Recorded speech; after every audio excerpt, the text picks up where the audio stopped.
Hi நண்பர்களே, நலம் 360 சேனலுக்கு உங்களை அன்போடு வரவேற்கிறேன். இன்னைக்கு நம்ம வீடியோவில் எதை பற்றி பேச போகிறோம்னா, நம்ம தமிழ்நாட்டில் கீரைகள் அப்படின்னு சொன்னாலே எத்தனை வகைகள். அதில் நம்முடைய பாட்டி அம்மா காலத்துலேருந்து வந்த ஒரு மருந்து மாதிரியான கீரை தான் அகத்திக்கீரை. இது ஒரு சாதாரண கீரை இல்லை, இது இயற்கை மருத்துவத்துக்கு சமமானது.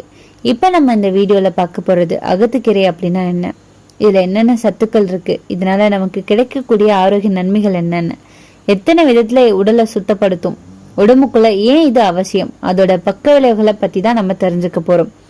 அதுக்கு முன்னாடி நலம் 360 சேனலை சப்ஸ்கிரைப் பண்ணாதவங்க சப்ஸ்கிரைப் பண்ணிக்கோங்க. மறக்காம பக்கத்துல இருக்க பெல் ஐக்கானை பிரஸ் பண்ணிக்கோங்க. வாங்க வீடியோக்குள்ள போலாம். எண்ணற்ற நன்மைகளை கொண்டு இருக்கிற இதற்கு அகத்திக்கீரை அப்படின்ற பேர் எப்படி வந்துச்சு தெரியுமா? அகம் அப்படின்றது நம்ம உடலுக்கு உள்ள இருக்கிற பிரச்சனைகளை தீர்ப்பதால அகத்திக்கீரை அப்படின்னு பெயர் பெற்றது. வருடம் முழுவதுமே இதுக்கு கிடைக்கக்கூடிய ஒரு கீரைன்னு சொல்லலாம்.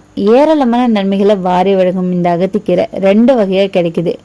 ஒன்று வெள்ளை நிற பூக்கள் கொண்டது, மற்றொன்று சிவப்பு நிற பூக்கள் கொண்டது. இந்த கீரையை இளங்கீரையா தேர்ந்தெடுத்து சமைக்க வேண்டும். அப்போதான் இதுல உள்ள முழு நன்மைகளையும் நம்ம பெற முடியுங்க. பொதுவா வெள்ளை நிற பூக்கள் கொண்ட அகத்திக்கீரையை தான் நம்ம மக்கள் சமையலுக்கு பயன்படுத்திட்டு இருக்காங்க. ஆனா இது கசப்பா இருக்கும். இந்த கசப்பு தெரியாம இருக்க அகத்திக்கீரை சமையல்ல தேங்காய் பால் சேர்க்கப்படும். மேலும் அகத்திக்கீரையில வாயு இருக்குங்க. இதை போக்க சமையல்ல சீரகம் மற்றும் பெருங்காயம் சேர்க்கும். இது ருசியோட ஆரோக்கியத்தையும் அதிகரிக்குதுங்க. போதை பழக்கத்திற்கு அடிமையாக உள்ளவங்களுக்கு அடிக்கடி அகத்திக்கீரை கொடுத்து வந்தோம்னா அதுல இருந்து விடுபடுவாங்க அப்படின்னு கூறப்படுது. மேலும் மூளை வளர்ச்சி, பல் வளர்ச்சி, கண் பார்வை திறன் அதிகரிப்பு, உடல் சூட்டை குறைப்பது போன்ற பல நன்மைகள் உடலுக்கு வழங்குவதில் அகத்திக்கீரை சிறந்ததா திகழுது. அகத்திக்கீரை இதோட அறிவியல் பெயர் செஸ்பானியா கிராண்டிஃப்ளோரா. தமிழ்ல இத அகத்திக்கீரை, சில இடங்கள்ல அகஸ்திய கீரை அப்படின்னு சொல்றாங்க. இது பெரும்பாலும் நம்ம வீட்டு தோட்டத்துல கூட வளர்க்கக்கூடியது. தண்ணீர் நன்கு கிடைக்கிற இடத்துல வேகமா வளருது. இது மூலிகை வகை கீரை. வெள்ளை அகத்திக்கீரை, சிவப்பு அகத்திக்கீரைன்னு 2 வகைகள் இருக்கு. அகத்திக்கீரை குளிர்ச்சியான கீரை. இதை சாப்பிட்டா உடம்புல இருக்கிற அதிக வெப்பம், பித்தம் எல்லாமே குறையும். அதனாலதான் பழைய காலத்துல சனி மதி மாதம் ஒரு அகத்திக்கீரை சாப்பிடணும் அப்படின்னு சொல்லுவாங்க. இந்த அகத்திக்கீரை சின்னதா தோன்றினாலுமே அதுல இருக்கிற சத்துக்கள் ரொம்பவே பெருசா பேசுங்க. அதுல நிறைய சத்துக்கள் இருக்கு. வைட்டமின் ஏ கண்களுக்கு நல்லது. வைட்டமின் சி நோய் எதிர்ப்பு சக்திக்கு உதவுது. கால்சியம் மற்றும் இரும்பு எலும்புகள் ரத்தத்துக்கு தேவையானது.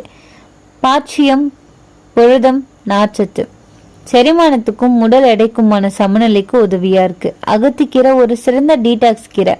உடம்புல தேங்கி இருக்கிற நச்சுக்களை நீக்கி குடல் சுத்தம் செய்ய உதவியா இருக்கு. அகத்திக்கீரையில ஆன்டி ஆக்சிடென்ட்கள் நிறைஞ்சிருக்கு. இது உயிரணு சவ்வை ஃப்ரீ ரெடிக்கல் ஆக்சிஜனேற்றத்திற்கு எதிராக பாதுகாக்குது மற்றும் டிஎன்ஏ பாதிப்பை தடுக்குது. அகத்தி இலைகள் ரத்தத்துல உள்ள துத்தநாகம், செலினியம் மற்றும் மெக்னீசியத்தின் அளவை உயர்த்தும். மேலும் அகத்திக்கீரை அதிக உணர்திறனுக்கு எதிராக நோய் எதிர்ப்பு சக்தியை வெளிப்படுத்துது. நுண்ணுயிர் எதிர்ப்பு விளைவுகள் அகத்தி இலைகள்ல உள்ள சிஸ்டைன் மற்றும் சிஸ்டின் ஆகியவற்றின் செழுமையானது நுண்ணுயிர் எதிர்ப்பு மற்றும் ஆக்சிஜனேற்ற விளைவுகளை ஏற்படுத்துவதாக காட்டப்படுது. இது ஃப்ரீ ரெடிக்கல் சேதத்தை கட்டுப்படுத்துது. அகத்திக்கீரையில உள்ள பூஞ்சை எதிர்ப்பு பண்புகள் அல்பிகான்ஸ் மற்றும் அஸ்பெர்கிலாஸ் நைஜருக்கு எதிராக போரிடுதுங்க. சர்க்கரையை கட்டுப்படுத்துது. அகத்திக்கீரையை உணவுல தொடர்ந்து சேர்ப்பது அனைத்து நீரிழிவு நோய்களுக்கும், கணையத்தின் சேதமடைந்த செல்களை சரி செய்வதற்கும், ரத்தத்துல உள்ள சர்க்கரை அளவை கட்டுப்படுத்துவதற்கும் பயனளிக்குது. அகத்திக்கீரை கொலஸ்ட்ரால், ட்ரைகிளிசரைடுகளின் அளவை குறைக்கவும் மற்ற கொழுப்பு சத்தை பராமரிக்கவும் வல்லதுங்க. புற்றுநோயை தடுக்குது.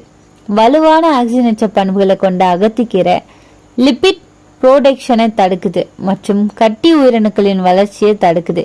நுரையீரல் புற்றுநோய் செல்களுக்கு எதிரான அப்போஸ்டோசிஸ் விளைவுகளை கொண்டிருப்பது நன்கு அறியப்பட்டது மற்றும் பெருங்குடல் புற்றுநோயை தடுக்குது.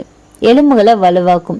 அகத்திக்கீரையில உள்ள கால்சியம், இரும்பு சத்து மற்றும் வைட்டமின்கள் ஆகியவை எலும்புகள் வலுப்படுத்துவதில் முக்கிய பங்கு வகிக்குதுங்க. அது மட்டும் இல்லாம வயதானவங்களுக்கு ஆஸ்டியோபோரோசிஸ் மற்றும் மூட்டு வலி அபாயத்தை இது குறைக்குது. அகத்திக்கீரை சாப்பிட்றது உடலுக்கு எவ்வளவு நல்லதோ சில கெடுதலும் இருக்கு. எந்த உணவு போலவே அகத்திக்கீரையிலும் உணவு கட்டுப்பாடு முக்கியங்க. அளவுக்கு அதிகமா உட்கொள்றதால பல பக்க விளைவுகள் ஏற்படும். நீங்க ஏதேனும் மருத்துவ நிலையில இருந்தாலோ, உணவு ஒவ்வாமை இருந்தாலோ உணவியல் நிபுணரோட கேட்டுட்டு அதன் பிறகுதான் நீங்க சாப்பிடணும். நம்ம ஊர்ல வெயில் மாதங்கள்ல அகத்திக்கீரை சாப்பிட்ற பழக்கம் இருக்கு. காரணம் இது உடல் சுட்ட குறைக்குது. பொதுவா வெயில் காலத்துல தலைவலி, கண்ணெரிச்சல், உடல் தாகம் அதிகரிக்கும். அப்ப அன்னைக்கு கீரை சாப்பிட்டா உடம்பு குளிர்ந்து போகும். செரிமானத்துக்கு சிறந்தது. அகத்திக்கீரை சாப்பிட்டா குடல் சுத்தமாகுது. அதனால மலம் தடுக்க பிரச்சனை இருக்கு. வயிற்ற போக்கி கேஸ் பிரச்சனை இது எல்லாத்தையுமே குறைக்குது. சிறிய பிள்ளைகள் கான்ஸ்டிபேஷன் ஆவிட்டா ஒரு சிறிய அளவு அகத்திக்கீரை கீட்டு கொடுத்தீங்க அப்படின்னா நல்ல பலன் கிடைக்கும். பித்தம் வெப்பம் குறைக்க மருந்து மாதிரி வேலை செய்யுது. பித்தம் அதிகமா இருக்கிறவங்களுக்கு இது ஒரு இயற்கை மருந்துங்க. வெப்பத்தால வாயு, புண்கள், தோல் எரிச்சல், கண்ணெரிச்சல் வருகிறதா, ஒரு வாரம் அகத்திக்கீரை சாப்பிட்டா வித்தியாசம் தெரியும். கண்களுக்கு நல்லது. இதுல வைட்டமின் ஏ அதிகமா இருக்கு. இதனால கண் பார்வை தெளிவுற பெற உதவியா இருக்கு. மொபைல், டிவி அதிகமா பாக்குற இளைய தலைமுறைக்கு இது நம்ம மாதம் ஒரு நாள் சாப்பிட கொடுத்தா நல்ல பலன் கிடைக்கும். ரத்தம் சுத்தம் செய்யும் கீரைன்னு சொல்லலாம். உடம்புல தேங்கி இருக்கிற நச்சுக்கள், பித்தம் எல்லாத்தையுமே நீக்கி ரத்தத்தை குளிர செய்து தோல் பிரச்சனைகள், புண்கள், பிம்பிள்கள் போன்றவற்றை குறைக்குது. பெண்கள் மாதவிடாய் நாட்கள்ல வலி, குளிர்ச்சி பிரச்சனைகள் இருந்தா அகத்திக்கீரை கூட்டு சாப்பிடணும். அது மாதவிடாய் சீராக வர உதவியா இருக்கும். உடலும் பலம் பெறும். கால்சியம் நிறைஞ்சிருக்கிறதால மூட்டு வலி, எலும்பு பலவீனம் குறையும். பெரியவர்களுக்கும் இதை வாரத்துக்கு ஒரு முறை கொடுத்தா நன்றாக இருக்குங்க. மூச்சு குழாய் பிரச்சனைக்கு நிவாரணம் அளிக்குது. சிலர் குளிர் பிடித்தாலே இருமல், மூச்சு திணறல் வரும். அகத்திக்கீரை ரசம் ஒரு கிண்ணம் குடிச்சா சுவாச பாதை சுத்தமாகும். குழந்தைகளுக்கு சிறந்த சத்துன்னு சொல்லலாம். சிறு குழந்தைகளுக்கு வெந்தக்கீரை தண்ணீர் வடிகட்டி கொடுத்தீங்கன்னா உடல் பலம், செரிமானம் ரெண்டுக்குமே நல்லது. மன அமைதி மற்றும் நட்டு நீக்கத்துக்கு உதவியா இருக்கு. அகத்திக்கீரை சாப்பிட்டா உடம்பு லேசா இருக்கும், மூளை அமைதியா இருக்கும். அதனால மன அழுத்தம், கோபம், வெப்பம் எல்லாமே குறையும். எதையுமே அளவுக்கு மீறி எடுத்துக்கிட்டா அது மருந்து இல்லைங்க, விஷமா மாறிடும். அதே போல அகத்திக்கீரைக்கு சில பக்க விளைவுகள் இருக்கு. அளவுக்கு மீறி சாப்பிட்டா உடல் மிகுந்த குளிர்ச்சி ஏற்படும். அதனால அடிக்கடி சாப்பிடக்கூடாது. வாரத்துக்கு ஒரு முறை அப்படி இல்லைன்னா மாதத்துக்கு 2 முறை போதுமானது. கர்ப்பிணி பெண்கள் அதிகமா சாப்பிடக்கூடாது. ஏன்னா இது உடல் வெப்பத்தையும் குளிர்ச்சியையும் தடுமாற வைக்கும். வயிற்று வலி அல்லது நோய் உள்ளவர்கள் ஜீரண பிரச்சனை ஏற்படலாங்க. அதனால சிறிதளவு சாப்பிடணும். இது உடம்புக்கு மிகவும் குளிர்ச்சி தரும். அதனால சளி, இருமல் உள்ளவங்க தவிர்க்கிறது ரொம்பவே நல்லது. இந்த அகத்திக்கீரையை சாப்பிட்றதுக்கு சில முறைகள் இருக்கு. அகத்திக்கீரையை கூட்டு, ரசம், வடை, கஞ்சி மாதிரி பல விதமா செய்யலாம். சாதாரணமா சாப்பிட்றதுக்கு அகத்திக்கீரை கூட்டு மிகச்சிறந்தது. ஒரு சிறிய டீஸ்பூன் நெய் சேர்த்து சாப்பிட்டீங்கன்னா அதோட குளிர்ச்சி சமநிலைக்கு வருங்க. நம்மளோட தமிழர் கலாச்சாரத்துல கீரை அப்படின்னாலே மருத்துவம் தான். அகத்திக்கீரை குறைவா சாப்பிட்டா மருந்து, அதிகமா சாப்பிட்டா நச்சு. அளவா எடுத்துக்கிட்டா இது உடலுக்கு தேவையான குளிர்ச்சி, மன அமைதி, பலம் எல்லாத்தையுமே தரும். அதனால நம்ம பாரம்பரிய உணவு வழக்கத்துல இருந்து அகத்திக்கீரையை மறக்காம சேர்க்கலாம். உங்கள எத்தனை பேர் இதுக்கு முன்னாடி அகத்திக்கீரையை சாப்பிட்ருக்கீங்கன்னு கமெண்ட்ல சொல்லிடுங்க. இன்னைக்கு நான் சொன்ன விஷயங்கள் எல்லாமே உங்களுக்கு ஹெல்ப்ஃபுல்லா இருக்கும்னு நம்புறேன். இந்த வீடியோ உங்களுக்கு பிடிச்சிருந்துச்சுன்னா லைக் பண்ணுங்க, ஷேர் பண்ணுங்க.